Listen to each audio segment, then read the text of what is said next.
hang on to your hide. That's exactly what we need to tell our elected officials, our senators and representatives in Washington, D.C. to do right now.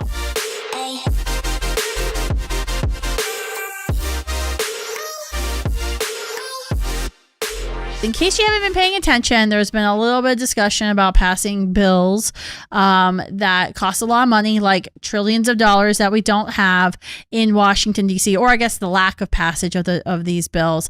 But one bill has just recently passed the House of Representatives. It's making its way over to the Senate. There's going to be a conference committee. That's the infrastructure bill. It's $1.2 trillion. It's not what AOC and the other socialists wanted to pass. They have this whole $3 to $5 trillion plan that hasn't gotten passed yet, thanks because of pro-life people like Joe Manchin, mostly pro-life people like Senator Joe Manchin. But this infrastructure bill is kind of a big deal. And you might be thinking, why the heck is Kristen talking to me about an infrastructure deal? This is supposed to be the Explicitly Pro-Life podcast. Stick on the subject, Kristen.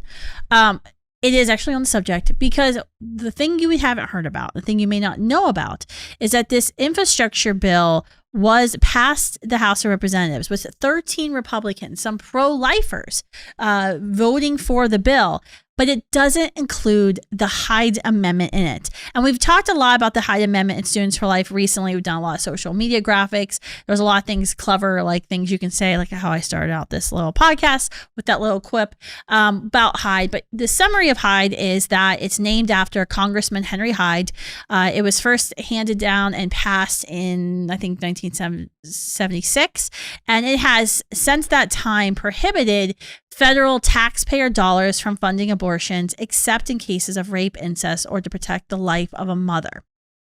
This is what we believe one of those consequential pieces of, it's not really legislation, it's an amendment that have ever come out of Washington, D.C. in terms of abortion.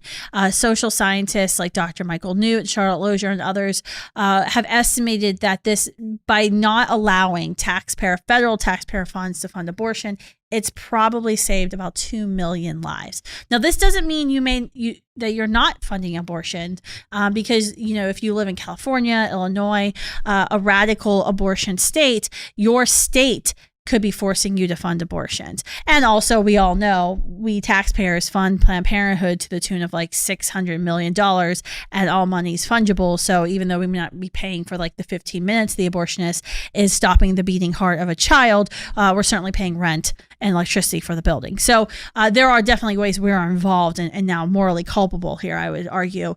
But this $1.2 trillion infrastructure bill that was passed did not include the Hyde Amendment. And some people have said, well, this isn't necessary. This is a bill about bridges and roads.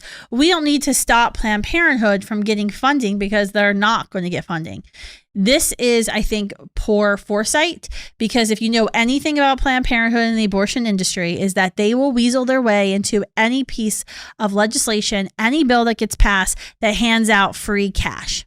That's literally what they do. And they've done it time and time again. And please do not doubt the pro-abortion Democrats' rigor when it comes to funding the abortion industry in the United States. They will literally put abortion funding in so many bills that have nothing to do with abortion or, quote unquote, reproductive rights. I think back to 2016, before the election in 2016.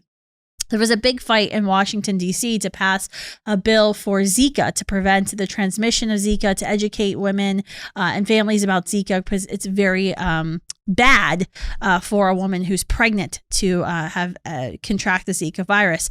Planned Parenthood got their hands on that, and they got federal funding to prevent Zika and to help women who are pregnant with Zika, i.e. they were telling them to have abortions. So we can look back at that, and I'm sure there's a lot of other examples. This was just the most recent one that came to my mind. So we need to keep Hyde protections. We know Hyde has saved 2 million lives. Hyde saves lives.